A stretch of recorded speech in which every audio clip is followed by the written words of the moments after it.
बिस्मिल्लाहिर्रहमानिर्रहीम, अस्सलाम वालेकुम। लाइव डॉक्टर शाहिद मसूद के साथ मैं हूं सुमेरा सलीम। नासिर 6 जजेस के खत पर इंक्वायरी कमीशन की सरबराही के लिए नामजद जज जस्टिस रिटायर्ड तसद्दुक जिलानी साहब ने कमीशन की सरबराही से मासरत कर ली है, जबकि सुप्रीम कोर्ट की जानिब से असखुद नोटिस ले लिया गया और 7 रुकनी बेंच तश्कील दिया गया है, जो कि इस असखुद नोटिस पर समाअत करेगा बुध को। इसके अलावा इस्लामाबाद हाई कोर्ट ने तोशाखाना केस में बानी PTI और बुशरा बीबी की सजा मुअत्तल कर दी है। इसके अलावा भी दीगर मौज़ूआत पर आज हम गुफ्तगू करेंगे। स्टूडियो में हमारे साथ मौजूद हैं डॉक्टर शाहिद मसूद। अस्सलाम वालेकुम डॉक्टर साहब। आपको भी डॉक्टर साहब, इससे पहले कि हम शो को आगे बढ़ाएं, 2-3 दिन पहले जो नशिस्त में बात हुई थी उस पर एक क्लिप देख लेते हैं, उसके बाद बात करते हैं जी। इस वक्त अगर कोई हंस रहा है ना, हंस रहा है, आप यकीन करें तो वो आपके अक्रॉस द बोर्ड पॉलिटिशियंस हैं। वो इसमें नहीं, फड्डे में नहीं पड़ेंगे बीच में। वो कोई स्टैंड ही, आप देखें कोई स्टांस ही नहीं लेंगे इस पर।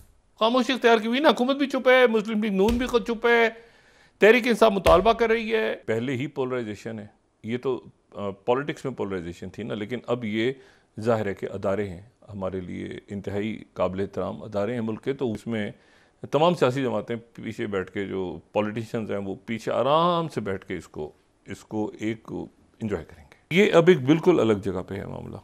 तो ये पॉलिटिकल टर्मोइल एक तरफ है, तो कुछ दिन देखते हैं कि ये ठहराव आता है कि नहीं आता, फिर उसके बाद ये बाकी मामला पे। लेकिन मेरा अपना ख्याल ये कि क्राइसिस टू क्राइसिस ये जन्म ले रहा है, और उससे जितना हट के ये सिस्टम, ये निज़ाम चले बेहतर बनना, ये निज़ाम जो सिस्टम जो है ना, ये क्राइसिस टू क्राइसिस रोज़ एक नई स्टोरी ऐसी आती है, वो पुरानी जो है वो अपनी जगह रह जाती है और नई बात सामने आ जाती है। तो ये क्राइसिस टू क्राइसिस जो है ये मुनासिब नहीं है। स्टेबल होना चाहिए इस पूरे सेटअप को, अगर ये कर सकता है अपने आप को, क्योंकि उसके नतीजे में एक, मैंने कहा ना, एक बेचैनी सी फैली हुई है और वो फैल रही है और बढ़ रही है कि अब क्या होगा, अब क्या होगा, कैसे होगा, क्या होगा। जी डॉक्टर साहब, अच्छा, क्राइसिस टू क्राइसिस ये मामला देखें ना, अब पिछले 24 घंटों में एक जो बड़ी डेवलपमेंट पाकिस्तान में हुई, अभी जो आज हुआ उस पर तो अभी हम बात करेंगे, हमारे साथ मेहमान हैं, लेकिन एक बड़ा वाक़या ये हुआ है कि 10 रुपये, ये होते 9 रुपये 95 पैसे, 66 पैसे, 65 पैसे, इसमें वो बहुत करोड़ों के, लाखों के हिसाब से पैसा खाया जाता है, क्योंकि कोई उसमें चेंज वापस नहीं करता। तो जब इस तरह की खबर आती है ना, 9 रुपये 65 पैसे बढ़ गई पेट्रोल की कीमत, तो आप समझेंगे इसमें भी लाखों करोड़ों रुपए का जो है ना वो खाया गया बीच में, क्योंकि चेंज वापस कोई नहीं लेता। वो कहते हैं जी अच्छा ये नोट पकड़ो, जान छोड़ो, ठीक है। अच्छा, तो अब इस पे जो है आज क्या हुआ है, इसको बड़े तेज़ वाक़यात हुए हैं। हमारे साथ बैरिस्टर मुनी फारूक साहब मौजूद हैं, किसी तारुफ के मोहताज नहीं हैं, और पॉलिटिक्स को भी समझते हैं, कानून को भी समझते हैं। उनसे ज़रा पूछते हैं कि ये आज हुआ क्या है, मतलब इसको ज़रा अगर वो हमें समझा सकें। मुनी फारूक साहब, अस्सलाम वालेकुम। जी वालेकुम सलाम डॉक्टर साहब। मुनी फारूक साहब, ये बताएं, ये जो कुछ हुआ है ये तवक्को थी इसकी या अचानक हुआ है ये सारा कुछ तेजी के साथ? बहुत शुक्रिया डॉक्टर साहब। देखिए, मेरे ख्याल में अहमियत इस चीज़ की है कि जो सिलसिला शुरू हुआ, अगर वो 6 जजेस के ख़त के हवाले से देखा जाए तो वो भी एक गैर मामूली डेवलपमेंट थी। गो के आपको पता है पिछले 5-6 साल के अंदर एक तो एपिसोड हुआ था शौकत अजीज सिद्दीकी साहब वाला, लेकिन उस वक्त क्योंकि हालात बहुत मुख्तलिफ थे, लिहाजा जो उन्होंने कहा उसके ऊपर उनको बड़ा पिन डाउन किया गया उस वक्त की इस्टेब्लिशमेंट की तरफ से। उनकी नौकरी अदलिया ने ले ली और उनको बरतरफ कर दिया गया, और जुडिशल मिसकंडक्ट का उनके ऊपर केस बना, या उनको कहा गया कि आप जुडिशल मिसकंडक्ट के मुर्तकिब हुए। इन जज साहिबान ने कोई प्रेस कॉन्फ्रेंस नहीं की, किसी जगह पर गुफ्तगू नहीं की। इन्होंने बड़ा देखा जाए तो ज़ाब्ते के हवाले से बड़ा सॉलिड एक केस बना के भेजा, या एक लेटर लिखा सुप्रीम जुडिशल काउंसिल को। गो के इसके अंदर जो कुछ भी है वो एसेंशियली सुप्रीम जुडिशल काउंसिल के जुमरे में नहीं आता, लेकिन उन्होंने, वो एक हायर बॉडी है, वहां पर ये एक खत लिख के भेज दिया, 7 एनेक्स्चर्स लगा दिए, 2 खतूत लगा दिए जो उन्होंने अपने चीफ जस्टिस जनाब आमिर फारूक साहब को लिखे हुए थे। अब इस खत के अंदर, अच्छा मुझे कता इलामी, आपने ये डिटेल में सारा देखा है खत, ये कब से कर रहे हैं कि हमने पहली शिकायत कब की थी? यानी ये 2023 से शुरू हो रहा है इनका सिलसिला? जी 2023 से डॉक्टर साहब ये सिलसिला शुरू हुआ है, और 2023 में उन्होंने एक खत लिखा था उस वक्त भी कुछ केसेस चल रहे थे जिनका ताल्लुक इमरान खान साहब की जात से था। फिर 2024 के अंदर भी बताया गया है कि खत लिखा गया है बाकायदा तौर पर, और 2024 के अंदर भी एक खत लिखा गया है बाकायदा तौर पर, जिसके अंदर बताया गया है कि क्या सूरत हाल और क्या मामलात थे। लिहाजा एविडेंस जिस हद तक वो इस खत के अंदर लिख सकते थे, बता सकते थे, उन्होंने स्पेसिफिक इंसिडेंट्स कोट किए हैं। तो ऐसा नहीं है कि कोई बड़े मुबहम अंदाज में या कोई बस विम्सिकल सी बातें लिखी हुई हैं कोई दिमागी लहरों के ऊपर कि हाँ जी हम पे बड़ा दबाव है। खास स्पेसिफिक इंसिडेंट्स को नैरो डाउन किया गया है, जो कि कानूनी एतबार से ऐसा नहीं है कि उनको कोई कारपेट के अंदर डाल सकता है या कोई कह सकता है कि इनमें कोई हकीकत उस तरह से नहीं है। अब क्या होगा, अब क्या होगा मुनीब, अब क्या होगा, व्हाट नेक्स्ट? देखिए देखिए डॉक्टर साहब, वो जो यकरुकनी कमीशन था वो तो डिसफंक्शनल हो गया। It does not stand any ground any longer. अच्छा, वो कैसे हुआ, उसकी क्या स्टोरी है आपके पास, क्या आपके पास इत्तलात हैं, क्या हुआ? देखिए डॉक्टर साहब, वो जब बना था उस वक्त मेरे ख्याल में जो उसके TORs थे वो डिसाइड नहीं हुए थे। तसद्दुक जिलानी साहब बहुत ऑनरेबल शख्सियत हैं। जो चीजें लिखी गई थी उसके अंदर और जो बातें वो बताई गई थी जी, जो मैंडेट सामने रखा गया था, वो तो ये था जी कि इसको इन्वेस्टिगेट करना है। लेकिन जितनी बिटर डिवीजन आ गई between the bar association and the जजेस और जो वकला थे यकीनी तौर पर, उससे मेरे ख्याल में तसद्दुक जिलानी साहब को भी ये महसूस हुआ कि शायद इसका कोई फायदा नहीं है और एक फ्रूटलेस एक्सरसाइज होगी। प्लस एक उसके अंदर ये भी एलिमेंट था, ये तसद्दुक जिलानी साहब ने जो माजरत का खत भेजा है कि वो इसकी सरबराही नहीं कर पाएंगे, उसके अंदर भी उन्होंने लिखा है कि ये मामला ऐसा है कि जिसको 184(3) के अंदर या कम अज कम अदालत खुद ही देखे तो बेहतर है, वो इसके लिए कोई ये फोरम मौजू नहीं समझते। अब जहां मामला चला गया है, क्योंकि सुप्रीम कोर्ट पे भी बेशुमार प्रेशर था, जाहिर बात है मुल्क में अगर तो कंसेंसस हो, वैसे ही एक पोलराइज्ड माहौल है। नहीं, मैं यहाँ पे फिर मैं रोकता हूँ आपको मुनीब साहब, माजरत के साथ। हुकूमत कहाँ खड़ी है? हुकूमत ने कहा कि जी उन्होंने अनाउंस कर दिया, और गालिबन आपके भी नशिस्त में हुकूमत कोई वजीर कानून और कोई शख्सियत आए थे या वजीर इत्तलात आए थे शायद, और उन्होंने कहा कि जी हम उन्होंने मुशावरत की चीफ जस्टिस साहब के साथ, फिर उसके बाद उन्होंने कहा फुल कोर्ट है, फिर ये अनाउंस हो गया, अब ये ख़त्म हो गया, फिर उसके बाद तो हुकूमत, पहले तो हुकूमत की पोजीशन बताएं कि वो कहाँ पे खड़े हैं और अब वो क्या करेंगे। देखिए डॉक्टर साहब, इसके अंदर बड़ी अनयूजुअल सी तब्दीलियां हुई हैं। हुकूमत के बारे में अगर ये कहूँ मैं कि they are taken by surprise, वो इसलिए क्योंकि जिस तरह वजीर इत्तलात मेरे प्रोग्राम में तशरीफ लाए तो उनके मौक़िफ़ से मुझे ये लगा कि एक तो वो बड़े स्केप्टिकल हैं कि जज साहिबान ने खत अभी क्यों लिखा है, इसकी टाइमिंग कैसी है, प्लस 6 में से एक जज का वो कह रहे थे कि इनके खिलाफ तो सुप्रीम जुडिशल काउंसिल में एक रेफरेंस मौजूद है, तो क्या ये तमाम जज साहिबान अपने ब्रदर जज को बचाने के लिए ये सब कुछ कर रहे हैं, मामलात को या हालात को आलूदा करने के लिए। मतलब बाय एंड लार्ज उन्होंने बहुत से अल्फाज के अंदर मुझे लगा कि वो यही कहना चाह रहे हैं, और कोई इतना मुझे इससे कम से कम ये लगा कि जो सुप्रीम कोर्ट के एलामिये के अंदर लिखा हुआ था, मुझे नहीं लगा कि हुकूमत कोई बहुत ज्यादा कीन थी कि उसके ऊपर अमल दरामद करें इन टर्म्स ऑफ गाइडलाइंस जो उसमें काजी फाइसा साहब का फैसला है फैजाबाद धरना केस में, उसके अंदर जो दी गई थी उसमें एक गाइडलाइन तो ये थी कि कानून साजी करे वफाक। तो उन्होंने, जब मैंने उनसे स्पेसिफिकली पूछा तो, और मैंने कहा कि इसके तो लिखा हुआ है कि वज़ीर आज़म ने कहा है कि मैं डायरेक्शंस दूंगा रेलेवेंट क्वार्टर्स को, तो 2 दिन हो गए क्या वज़ीर आज़म ने किसी को डायरेक्शन दी है? तो इसके जवाब में वज़ीर इत्तलात ने फरमाया कि नहीं, देखिए हमारा जो सिक्योरिटी पैराडाइम है हमने उसको भी जहन में रखना है, हम नहीं चाहते कि हमारी फोर्सेस को उनका मोरल डिस्टर्ब हो या वो उसके साथ कोई प्रॉब्लम हो। तो उससे अंदाजा मुझे there is nothing happening here. और जो ये हुआ है सुप्रीम कोर्ट की जानिब से, ये अब एक डेवलपमेंट है, लेकिन कंसिडरिंग जिन हालात के अंदर हम हैं, अभी भी अगर कोई ये समझे या अगर हम ये कहें कि को बहुत इससे पहाड़ टूट पड़ेगा, तो मुझे अभी भी नहीं लगता कि वो पहाड़ टूटेगा इससे। अच्छा, हुकूमत परसों क्या बात करेगी वहां पे? मतलब है कि जब हुकूमत की नुमाइंदगी होगी तो वो क्या कहेंगे इस पे?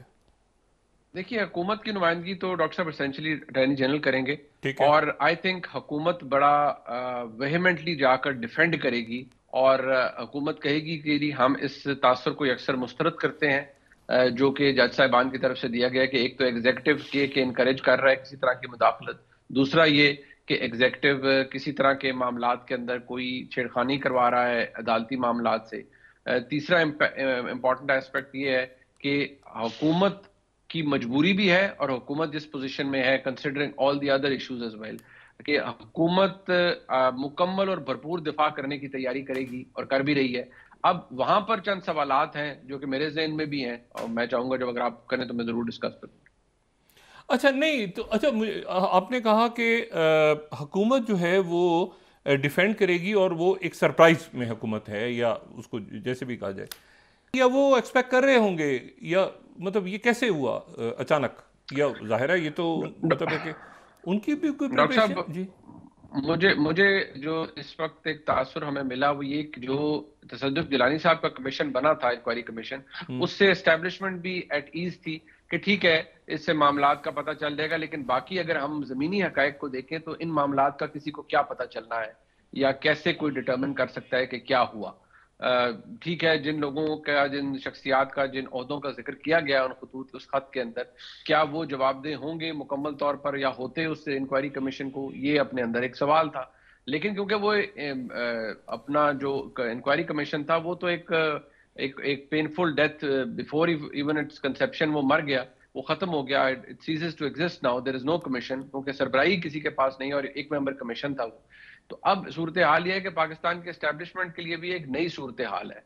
जो ट्रेंड सेट किया है हमारे ऑनरेबल चीफ जस्टिस ने, वो तो ये है कि जी आपने लाइव कैमरा दिखाना है, कि टेलीविजन कैमरास के मौजूदगी में लाइव ट्रांसमिशन होगी और अदालती कार्रवाई दिखाई जाएगी। सो आई फील कि चीफ जस्टिस साहब पर यह भी प्रेशर होगा कि जी इस केस की भी फिर दिखाएं, ये क्यों ना दिखाई जाए। और जिन शख्सियात के ऊपर इल्जाम लगाया गया है उनको चाहिए वो असालतन या वकालतन इसके अंदर अपना जवाब दें। अब सवाल ये है कि क्या सुप्रीम कोर्ट के पास लामहदूद इख्तियार है सो मोटो प्रोसीडिंग्स, कता कलामी यहाँ पे। मुनीफ साहब ये बताएं कि जज साहिबान खुद पेश होंगे या वो अपने वकला के थ्रू पेश होंगे अगर वो आते हैं अदालत में?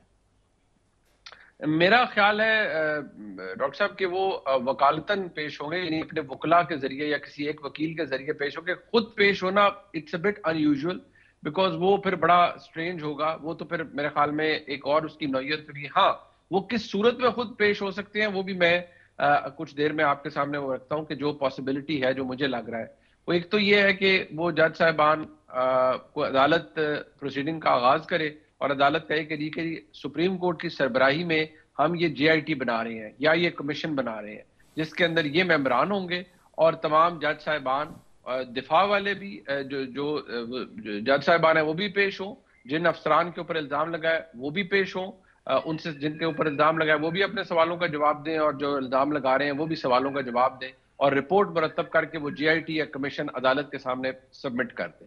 अगर अदालत ये भी, लेकिन अगर प्रोसीडिंग खुद शुरू कर दी अदालत ने तो फिर तो ये एक ट्रायल का सा माहौल बन जाएगा। अच्छा, अगर वो फर्ज करें वो कहते हैं कि JIT बने, और वो JIT ज़ाहिर है वही अदारे होंगे जो जिन अदारों पे इल्जाम लग रहा है, तो वो जज साहिबान तो उसको नहीं मानेंगे। फर्ज करें वो कहते हैं कि हम तो नहीं मान रहे, हमने तो सुप्रीम जुडिशल काउंसिल से बात की थी, तो फिर उसमें मतलब एक ऑप्शन ये है, मतलब ठीक है ये एक ऑप्शन JIT वाला है, लेकिन दूसरा ऑप्शन भी आपने बताया कि जज साहिबान, क्योंकि फाइज साहब ने अपना केस एक मरहले पे खुद गालिबन लड़ा था, अगर मैं गलत नहीं हूं तो इसमें अब जाहिर फाइज साहब का एक अपना अंदाज है जिस तरह वो कोर्ट कंडक्ट करते हैं, हमने भी देखा सबने, तो वो क्या उस तरह से सिटिंग जजेस के साथ बात हो सकेगी? मतलब ये किस तरफ जाएगा मामला? मतलब है डॉक्टर साहब, मुझे कम से कम मुझे ये तो नहीं लगता कि वो 6 जज साहिबान अदालत में पेश हो जाएंगे और अदालत के सामने बाकायदा तौर पर, मतलब मुझे लगता नहीं है। अच्छा, काजी फाइजा साहब का मामला और था, वो सुप्रीम जुडिशल काउंसिल की खास खालिस्तान जुरिस्डिक्शन बनती थी कि एक जज के ऊपर मिसकंडक्ट का एक मामला था जो उनके खिलाफ रेफरेंस आया था, एंड थ्रू वो प्रेसिडेंशियल रेफरेंस था वो। ये मुख्तलिफ है। यहाँ जज कंप्लेंट कर रहा है कि मेरे काम में मेरे काम में इंटरफेरेंस की गई है और एक और रियासती इदारे की जानिब से की गई है।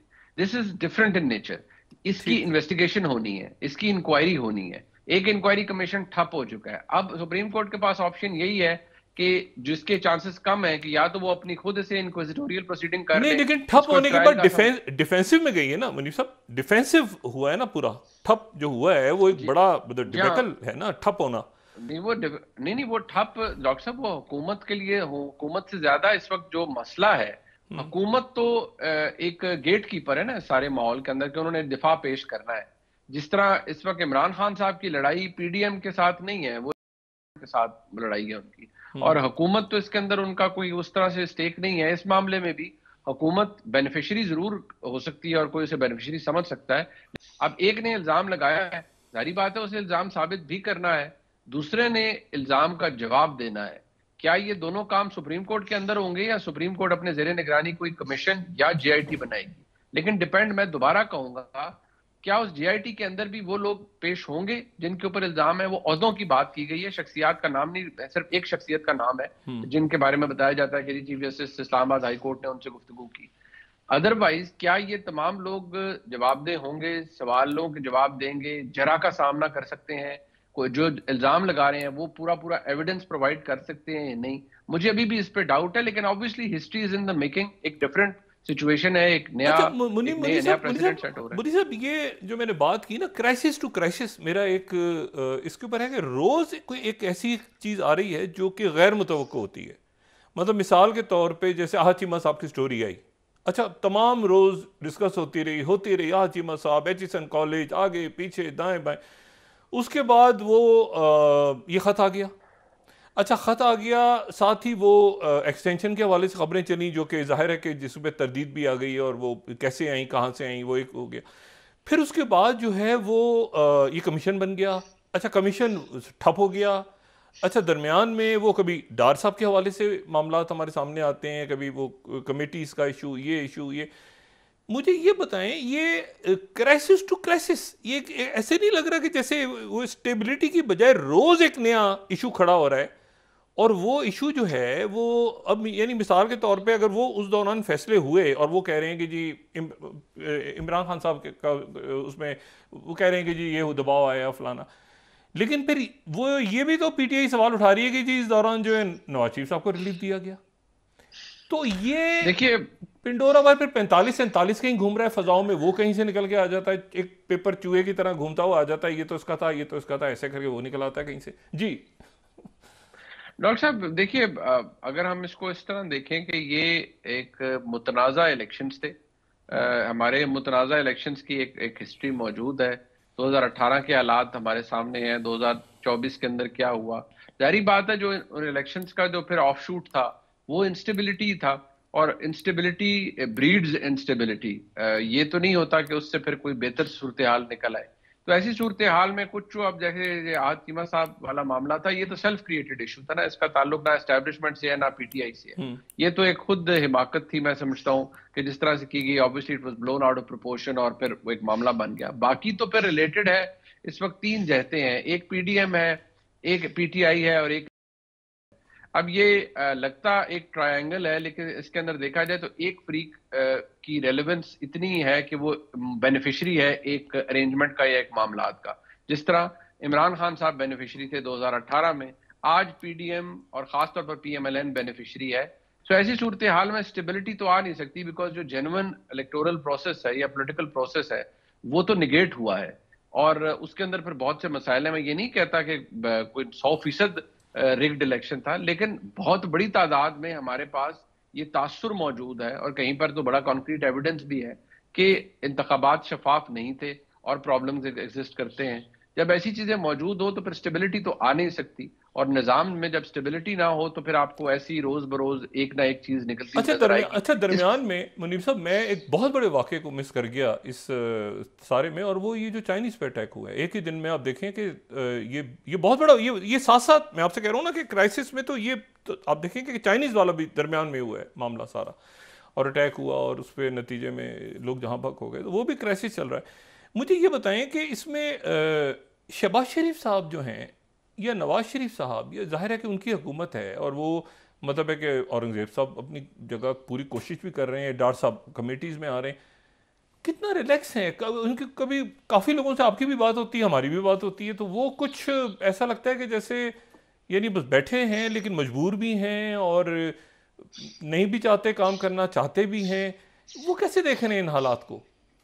क्योंकि देखिए डॉक्टर साहब, अगर मैं अर्ज कर पाऊं कि ये इस वक्त जो हालात है, शहबाज शरीफ साहब तो यकीनी तौर पर जारी बात है चाह भी रहे हैं, कोशिश भी कर रहे हैं कि हालात तब्दील हों, लेकिन एक सेटबैक है उसको मैं लिंक करूंगा आज के हालात से कि जो ये चाइनीज पर्सनल के साथ हुआ है, एक बहुत बड़ा सेटबैक है पाकिस्तान के लिए। ओवरऑल पाकिस्तान में सर्ज आया है दहशतगर्दी के अंदर, ये एक अनफॉर्चुनेट एस्पेक्ट है। सेंटकॉम के चीफ अमेरिका में बैठ के कहते हैं कि अफगान तालिबान आपको हार्बर कर रहे हैं, आपके तरीके तालिबान पाकिस्तान को, जो कि पाकिस्तान के लिए एक बहुत बुरी खबर है। इसका मतलब है कि वहां से आउटपोर होगा, क्रॉस बॉर्डर टेररिज्म होगा। साथ ही साथ जो गैर मुनासिब, नहायत नामुनासिब और नहायत बचगाना स्टेटमेंट्स पाकिस्तान की जानिब से दी गई जब वहां पर अफगान तालिबान आए कि जी शक्ल्स ऑफ स्लेवरी टूट गए और निकल आए और बड़ा वहां पर देखें जी बड़ा कोई रेवोल्यूशन आ गया है, तो आप देखिए वो रेवोल्यूशन हम सब के गले पड़ गया है। अफगानिस्तान के अंदर क्या है और वहां से क्या ब्रीड होकर पाकिस्तान के अंदर आ रहा है। जो चाइनीज के साथ हुआ है ये कोई छोटा वाकया नहीं है। Every time anything of this sort happens, Chinese defensive पे चले जाते हैं, वो अपनी चीजें होल्ड बैक कर लेते हैं। पाकिस्तान को ओवर द टॉप जाना पड़ता है और उनको कन्विंस करना पड़ता है कि नहीं, आप ये अपनी इन्वेस्टमेंट, ये सारी एक्सप्लोरेशन जो भी पाकिस्तान के अंदर चाइनीज कर रहे हैं, डैम पे काम कर रहे हैं, किसी और प्रोजेक्ट पे आप करते रहें। ऐसी सूरत हाल में वफाकी हुकूमत क्या करेगी? वो कहेगी कि ठीक है, इनका मुकम्मल और दुरुस्त एहतसाब होगा। जो वफाकी वज़ीर इत्तलात कह के गए हैं उससे तो मुझे लगता है कि जितना मर्जी बड़ा कमीशन बन जाए, JIT बन जाए, ना कोई नतीजा निकलेगा, ना कोई जवाब देगा, और जवाब आएगा भी तो वो बस ऐसे ही होगा, महफिल होगी, नशिस्त होगी, फिर बर्खास्त हो जाएगी। कोई ऐसा नहीं है कि कोई बहुत बड़ा पहाड़ टूट पड़ेगा। ये मैंने अपनी गुफ्तगू के आगाज में भी कहा। लेकिन अनएक्सपेक्टेड चीजें हमारे सामने अचानक आ रही हैं जो सबके लिए हैरानकुन होती हैं अचानक। जी हाँ, बिल्कुल ऐसी है डॉक्टर साहब, और बहुत सारी चीजें हो रही हैं, कुछ अरसे में बहुत सारी चीजें होंगी भी, वो भी आपको चंद दिनों में शायद अंदाजा होगा। बहुत शुक्रिया मुनीर फारूक साहब, थैंक यू वेरी मच जी, और आपसे इंशाल्लाह रब्ता रहेगा। अच्छा, मुनीर फारूक साहब ने 2-3 बातें बड़ी, एक तो वो कह रहे हैं कि हुकूमत बिल्कुल उनको इल्म नहीं था इस बात का। ये बात भी बड़ी एक अजब सी है, और क्योंकि जो कल भी हमने डिस्कस किया था कि यहाँ पर 2 बातें चल रही हैं। एक मैं अपनी राय यहाँ पे नहीं दे रहा, मैं वो बात कर रहा हूँ जो यहाँ पे सब लोग जो बात, एक वो कह रहे हैं कि जी उनको इल्म ही नहीं था इस बात का कि अंदर जो फुल कोर्ट है उसमें भी कोई डिवीज़न है जजिस की, और कुछ जज कहते हैं कि नहीं, ये सुप्रीम जुडिशल काउंसिल में होना चाहिए, लेकिन उनको ये बताया गया था ऐसे कर। एक बात ये है। दूसरी ये है कि वो TORs पे शायद नहीं थे, जो उन्होंने बात की भी है। तो ये बहरहाल वो तो एक चला गया मामला पीछे। अब सवाल ये पैदा होता है कि इसके नतीजे में दूसरा भी आज फैसला आया हमारे सामने, जो सज़ा मुअत्तल हुई और खान साहब की। तो ये मैं अपनी उस बात पे, मुनीर फारूक साहब ने भी इस पर बड़ी हद तक एग्री किया कि अनएक्सपेक्टेड चीज़ें हैं, और ये क्राइसिस टू क्राइसिस, ये पूरा सेटअप क्राइसिस टू क्राइसिस हर रोज़, यानी। और इसमें देखें सबसे बड़ी खबर आज क्या थी, जो मैं तवक्को कर रहा था कि आज बहुत डिस्कस होगी, वो ये कि रात को 10 रुपये बिजली, ये पेट्रोल का बिल जो है वो बम बन के गिरा है, और ये अभी बजट से पहले और पता नहीं कितना बढ़ाना है। मुख्तलिफ इसमें आदाद शुमार आ रहे हैं सामने, और सारा जो ध्यान है वो इस तरफ चला गया। ज़ाहिर है हुकूमती सिस्टम का भी और बाकी इदारों का भी, अदालतों को कैसे, और ये सारा मामला। तो उसके नतीजे में कहीं सिक्योरिटी का मसला, कहीं दूसरे मसले, कहीं ये कराची में, उधर कराची में अब स्ट्रीट लॉस की खबर, वो कच्चे के डाकू उधर अगवा करके बैठे हुए हैं लोगों को, उधर वो पुलिस वाले मारे जा रहे हैं, पता नहीं क्या हो रहा है, खुदा जाने। तो ये अब इसमें अब ये एक बड़ा आइनी बहरान भी खड़ा है, सिक्योरिटी का बहरान भी खड़ा है। ये सारी वो चीज़ें जो नहीं होनी चाहिए थी वो हो रही हैं। जो मैं हमेशा कहता था कि 2-3 चीज़ें, मईशत और स्टेबिलिटी और ये, वो सारी चीज़ें जो नहीं होनी चाहिए थी वो इस वक्त हो रही हैं। और साथ ही इर्द गिर्द से परेशान कुन और हैरान कुन खबरें आ रही हैं जो बराह रास्त पाकिस्तान पर असरअंदाज होने जा रही हैं आने वाले दिन। जी ठीक होगा डॉक्टर साहब, ब्रेक के बाद डिस्कस करते हैं। नाज़रीन वापस आते हैं एक छोटे से ब्रेक के बाद।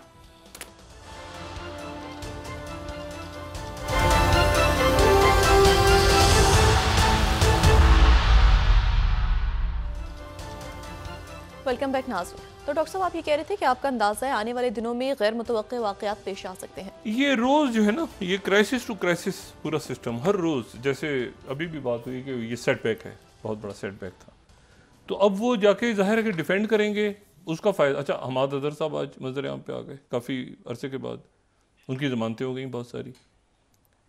ख्वाजा आसिफ साहब की गुफ्तगू कई दफ़ा ऐसी आई है जिसे लगता है कि वो ज़ाहिर है कि इस पूरे सेटअप में हैं भी, लेकिन इससे बेजार भी हैं, और भी बहुत सारी मुस्लिम लीग ने उनकी शख्सियात। तो इशू ये है सारा कि अब इसमें यानी मैंने कहा ना, इर्द गिर्द के वाक़े देखें। अभी जाहिरियत, अभी खून बह रहा है, खून बह रहा है रमज़ान के आखिरी अशरे में, और खून बह रहा है गज़ा में। और वहाँ पर ये सूरत हाल है कि अशिफा हस्पताल जो है, जो मुस्तशफ़ा शफ़ा जिसको ये दारुशिफा था पहले, ये अंग्रेज़ों की बैरिक्स थी, ये 1946 तक, ये जो जहाँ पे इसराइल की फ़ौज, और ये खान यूनस या नीचे रफ़ा बॉर्डर की तरफ नहीं है, ये सेंटर ऑफ द गज़ा, जिसमें जो गज़ा सिटी है, ये तो गज़ा की पट्टी पूरी, उसका जो मरकज़ी इलाका हिस्सा है वो गज़ा शहर है, वो जहाँ याहिया सिनवर का ऑफिस था, जहाँ पर वो मुलाकातें और ये सारे इंटरव्यूज़ और ये, अब वहाँ पर ये शिफा, और ये 1946 से पहले ये ब्रिटिश बैरिक्स थी, फिर ये दारुशिफा बन गया था, फिर ये जो है ये मुस्तशफ़ा बन गया और यानी हॉस्पिटल बना, और ये सबसे बड़ा हॉस्पिटल। अच्छा, जब ये यहाँ पे नवंबर में जब ज़मीनी अटैक शुरू हुआ है, तो उससे पहले ये सारी आबादी जनूब की तरफ चली गई, रफ़ा की तरफ, और यहाँ पे जो है वो लड़ाई हुई, और पहले हमने देखा वो सब कुछ हुआ, लेकिन फिर उसके बाद दोबारा यहाँ पे, अब यहाँ से आज विड्रॉ करके वो 2 हफ्ते के बाद जब दोबारा इसराइल की फ़ौज गई है, तो वो रज़ाकार और मीडिया के जो लोग वहाँ गए हैं, तो उन्होंने देखा है कि वो तो एक कब्रिस्तान है पूरा, और वहाँ पे कोई बयान हो रहा है कि कोई 300 साढ़े 300 लाशें तो पड़ी हुई थी, उसमें बेशुमार मरीज़ थे, ज़ख्मी जिनको गोलियां मार दी गई थी। एक जगह पर वो तदफीन हुई थी हालिया दिनों में, जो कि जिसे कहते हैं वो कच्ची कब्रें जो होती हैं जिनको बहुत ज़्यादा, वो चंद रोज़ पहले ही, तो उसके ऊपर भी जो मुख्तलिफ ट्रक्स और बुलडोज़र उसके ऊपर भी करते रहे, तो लाशें उसमें से कुचली हुई नज़र आ रही थी। लोगों ने अजीब मनाजिर बयान किए हैं वहाँ के, और इस कदर तकलीफ़ दह मनाजिर हैं कि अगर मैं यहाँ पे सिर्फ ये देखूँ कि इस पे ये CNN जो कह रहा है, मैं अपनी बात ये सिर्फ आप ये देखें कि CNN सेकंड और थर्ड स्लाइड देखें, medical crew work to recover hundreds of bodies, CNN फिर कह रहा है थर्ड स्लाइड में 300 बॉडीज़ वहाँ पे मिली हैं, ये सारे शहरियों की हैं। फिर उसके बाद गार्डियन कह रहा है रेजिडेंट्स डिस्क्राइब टोटल डिस्ट्रक्शन, ठीक है ना, फर्स्ट स्लाइड में। फिर उसके बाद रॉयटर्स कह रहा है fourth slide, Israeli troops leave Gaza Shifa hospital wreck in sea of rubble. तो बात यह है कि अब ये सारा का सारा वहाँ पे इस वक्त हो रहा है। अच्छा, इसमें मुज़ाकरात खाक होने, वो रुक गए अपनी जगह, वो टीम बैठी हुई है, एक कायरो में बैठी हुई है, हमास वहाँ नहीं जा रही कि भाई कोई हमें बताएं इसका आगे क्या रास्ता है, और एक स्टैंड स्टिल है। अभी सीरिया के साथ सीरिया पे फिर स्ट्राइक्स हुई हैं कुछ देर पहले, इसराइल ने की हैं, लेकिन ये जो स्ट्राइक्स हैं ये दमास्कस में बिल्कुल ईरान की एम्बेसी के पास हुई हैं। यानी ईरान की एम्बेसी अगर हिट हो गई या तो फिर क्या सूरत हाल बनेगी ये मैं नहीं जानता, लेकिन ये बिल्कुल ईरानियन एम्बेसी के पास वहाँ पे अटैक, ये जो स्ट्राइक्स हुई हैं। अब मामला ये है, और आज फिर दोबारा, मैं वही रोज़ की बात में दोहराना नहीं चाहता, लेकिन आज फिर दोबारा जो है वो सबसे ज़्यादा मुजाहरे जो हैं वो हो रहे हैं इस वक्त जॉर्डन में। और मैं अरब न्यूज़ को कोट कर रहा हूँ क्योंकि ये सेंसिटिव इश्यूज़ हैं। ये 10th स्लाइड अगर दिखा सकें कि Jordan not allow violence, only peaceful protest Israeli embassy मौजूद है वहाँ पे, एम्बेसडर को भेज चुका है जॉर्डन तल अवीव से भी जॉर्डेनियन एम्बेसडर को वापस बुलाया जा चुका है, लेकिन उनकी इमारत मौजूद है, और इसके ऊपर जो है वो वहाँ पे पुलिस रोकने की कोशिश कर रही है, लेकिन क्राउड इतना चार्ज है कि वो अगर कोई वहाँ पे गोली चल गई तो मसला है, और अगर वो कब्ज़ा हो गया इसराइली एम्बेसी पे, जिसके चांसेस हैं बहुत ज़्यादा, तो मतलब एक बहुत बड़ा टर्मोइल जॉर्डन में जन्म ले रहा है। और ये इसी दौरान जो इलेक्शंस हुए हैं तुर्की में, बलदियाती इलेक्शंस, उसमें जो हुक्मरान जमात है वो उसको जो अपोजिशन जमातें हैं वो CHP जो अपोजिशन जमात है वो अगर मैं चार्ट दिखा सकें तो 37.76% वोट उसके हैं। जो तैयब एर्दोगन की पार्टी है वो दूसरे नंबर पे, और तीसरे नंबर पे जो पार्टी है वोट उनके काफ़ी कम है, लेकिन जो तीसरी पार्टी है ये जो 6.19 है, ये ज़हन में रखें कि फार राइट पार्टी है ये, यानी जो बिल्कुल, यानी जो कहते हैं कि यानी जो तैयब एर्दोगन सब भी तो इस्लामिक पार्टी है ना उनकी, लेकिन ये फार राइट पार्टी है। तो अच्छा, दरमियान में जो है वो पार्टी है जो ज़रा लिबरल सेकुलर, और वो तो ये जो पार्टी इसका जीतना जो है, और जाहिर है वहाँ पे मईशत एक मसला है, वहाँ पे और बहुत सारे इशूज़ है, लेकिन तैयब ये मार्जिन बहुत बड़ा नहीं है।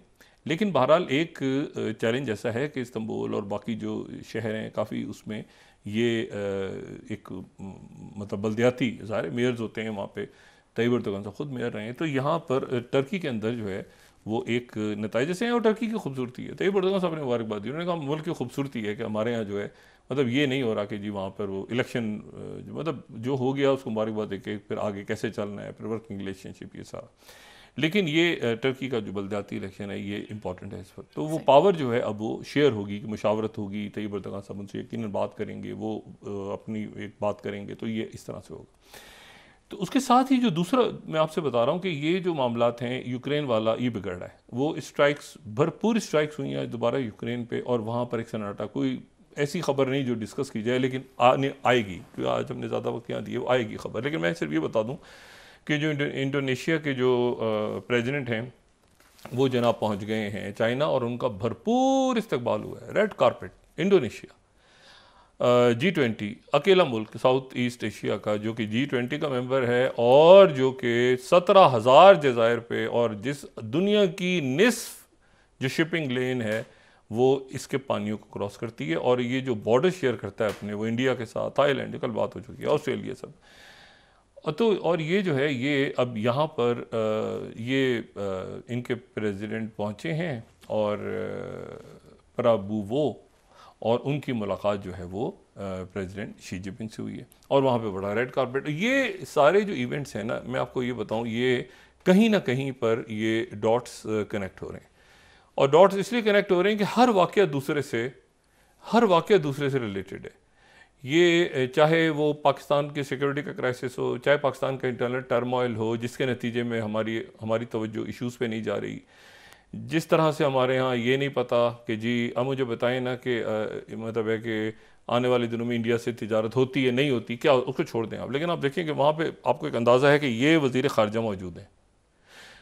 मैं नहीं जानता इलेक्शन का रिज़ल्ट क्या आएगा, कैसे आएगा, लेकिन एक 2014 से 2024 तक एक वज़ीर ख़ारजा तो है ना, एक वज़ीर दाखिला तो हैं, एक वज़ीर जो भी उनका ख़जाने का अमूर देख रहे हैं साहब, एक वज़ीर आज़म तो मौजूद है।